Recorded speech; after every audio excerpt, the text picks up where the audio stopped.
दुश्मन बन गई घरवाड़ी साड़ी तेरे प्यार में दुश्मन बन गई घरवाड़ी किसा लगी छोरी मोटू बात रात में करवाड़ी साड़ी तेरे प्यार में दुश्मन बन गई घरवाड़ी ये रोज बजरिया क्यों जावे डबल पड़े लो यो डगिंदौड़ी रोज बजरिया क्या जावे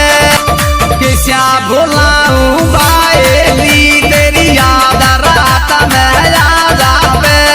डबल पड़े लो ओ डगिंदौड़ी रोज बजरिया क्या जावे ओ पियर बन गई बाएली